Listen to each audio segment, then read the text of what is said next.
N'oubliez pas cela. Les missions étrangères, c'était toute ma vie au Japon. C'était ma deuxième famille. L'Église est ma deuxième famille, était ma deuxième famille. Vers qui me tourner maintenant? Vers qui parler maintenant? À qui faire confiance maintenant? Tu crois que je te fais confiance quand on se parle, quand on s'envoie des SMS? Non, je ne te fais pas confiance. Non, je ne fais pas confiance à Bernard. Non, je ne fais plus confiance à plus personne.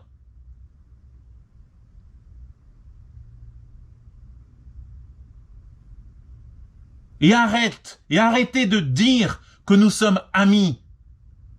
Un Asperger ne connaît pas l'amitié, bordel. Je ne sais pas ce que c'est que être ami. Oui, j'aimerais bien avoir des amis. Oui, j'aimerais bien aller boire des bières, rigoler. Mais mon cerveau n'est pas fait comme cela.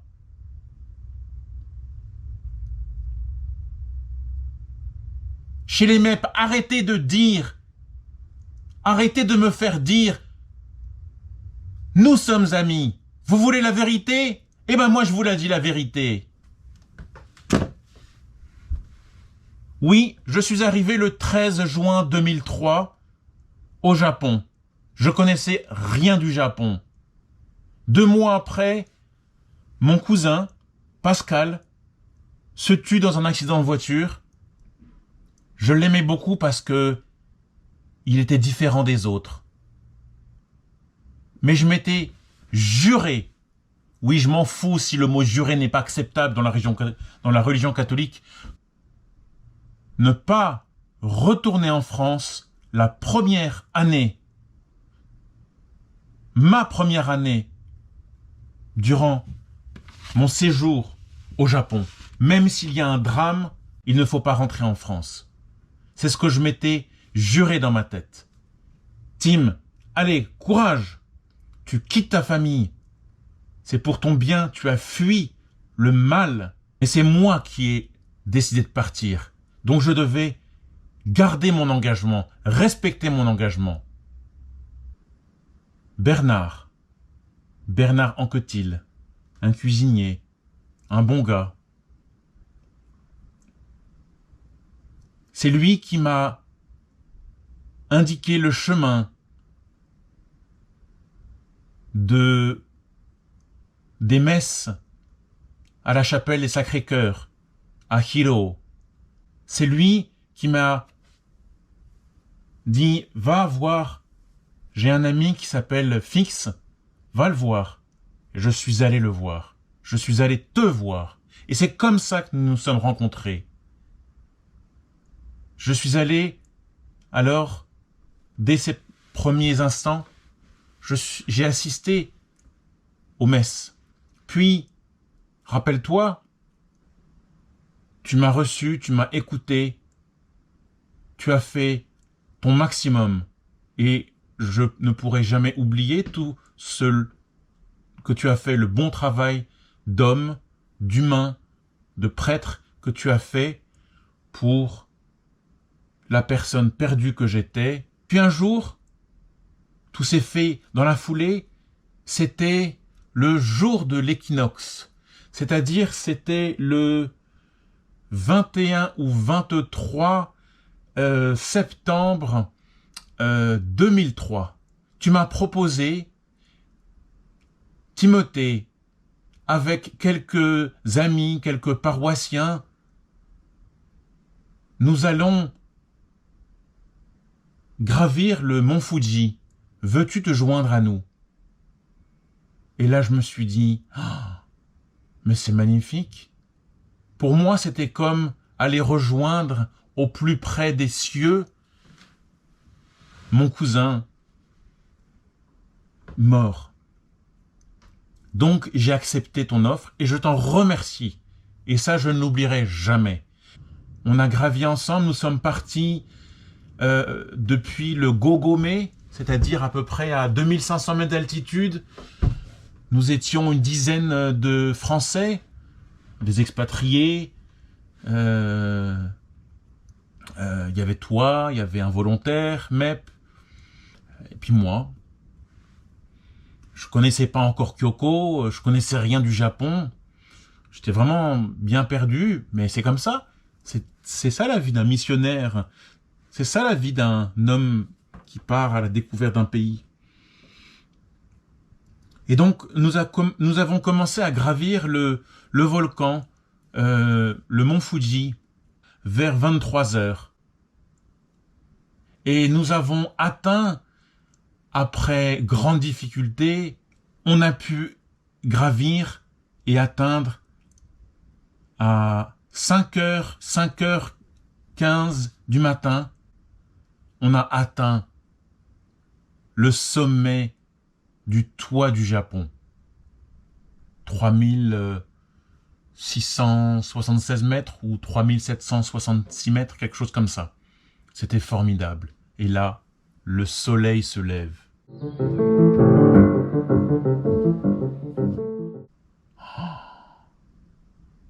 Nous nous sommes tous mis assis à contempler cette beauté naturelle de la vie.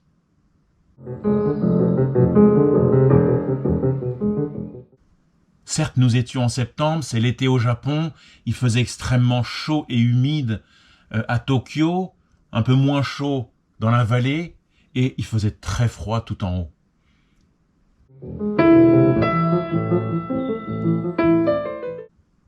Et nous sommes redescendus.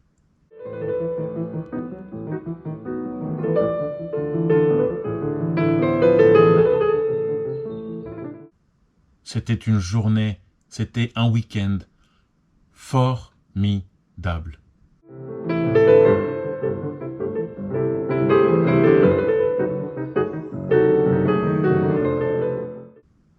Merci, Père François-Xavier Or. Mais après, toi, tu étais dans ton diocèse de Hakodate, comme tu me l'avais dit. Moi, j'ai continué mon bonhomme de chemin. Bref, nos vies se sont séparées naturellement. Il n'y a pas de mal à dire. Mais moi, j'ai continué ma vie à Tokyo. Bernard Jacquel a pris ta place, ou t'a remplacé, je ne sais pas comment dire. Et puis, la fois suivante où nous nous sommes vus, c'était lors de mon tour du Japon à vélo.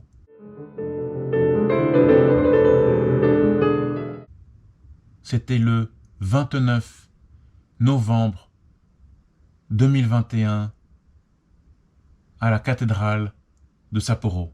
De octobre 2003 à 29 novembre 2021, combien d'années s'est-il écoulé?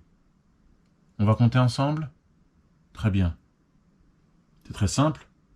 Il s'est passé 18 ans. 18 ans sans qu'on se revoie. On s'est jamais contacté. Pas d'échange mail. Pas de téléphone. Pas de carte de vœux. Pas de souvenirs. Rien. Tout cela, François-Xavier, ce n'est pas un reproche.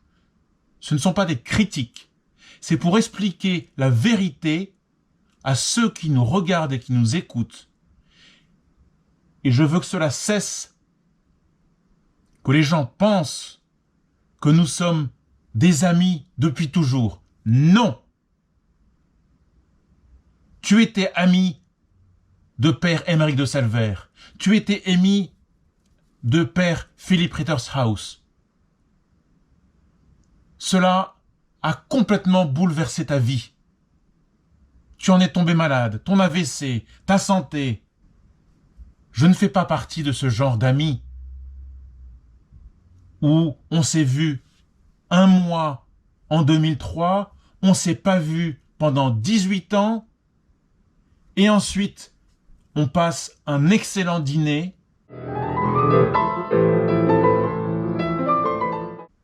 avec la malheureuse compagnie de Père Philippe à nos côtés, dont je voulais absolument, je priais le ciel en disant « Mais dégage Philippe, je veux être seul avec le père François-Xavier Or, dont j'attends cette rencontre depuis 18 ans.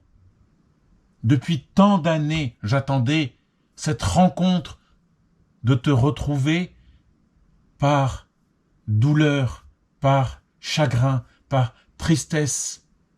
Je voulais te parler comme je l'avais dit en 2005 à ton confrère père Bernard Jacquel, comme je l'avais dit à ton confrère le père Pierre Charignan le 28 novembre 2020.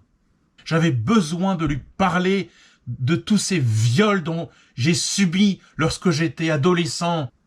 J'ai tellement de choses qui bouillonnent en moi depuis que je suis enfant, adolescent, jeune adulte, qui me bouffent la vie. Je voulais t'en parler. Je ne pouvais pas t'en parler parce qu'il y avait ce connard de Philippe qui était à côté de nous. Mais par politesse, je ne pouvais pas lui dire « Philippe, tu veux pas nous laisser tranquille, je voudrais parler à Or. » Moi, je peux pas parler comme cela. Car on vous doit le respect, vous les prêtres. Parce que moi, je pensais que je vous devais le respect. On vous respecte. Ça, c'est un sujet de conversation très intéressant qu'un jour, une journaliste a formulé quand elle a interviewé Philippe. On retrouve cela dans une de mes vidéos que j'ai diffusées. On retrouve cela sur une chaîne KTO où on entend Père Philippe répondre maladroitement, où on se rend bien compte que Philippe, le Père Philippe, ne connaît pas le Japon, ne se rend pas compte de la culture japonaise, de comment ressentent, vivent les Japonais, catholiques ou non catholiques. Comment moi Timothée qui vis aux côtés des Japonais, avec les Japonais, comment on ressent, comment on a le besoin, comment on vous voit, vous les prêtres. Oui, vous êtes tout pour nous. Vous êtes le messager de Dieu. C'est vous qui venez nous apporter la bonne nouvelle. C'est vous qui apportez les messages. Car, je vous rappellerai, je me trompe peut-être, hein, moi je suis pas prêtre. Nous les catholiques, japonais, français, hispaniques, philippins, les gens qui vivent au Japon, quand on voit un prêtre, vous êtes le messager de Dieu, vous apportez la bonne nouvelle, car la religion catholique ne vient pas du Japon, la religion catholique vient de l'étranger, elle vient d'où? Vous, toi, Père François-Xavier, toi, Père Philippe, toi, Père Bernard, Père Geoffroy, Père Vincent, Père Étienne, vous savez bien plus que moi la vérité de l'origine. Et moi, je garde une petite foi en moi où je sais que Dieu, Jésus, Joseph, Marie sont la base de l'histoire de la religion catholique, sont la base de ce dont nous avons besoin pour vivre. Et uniquement eux sont le bon.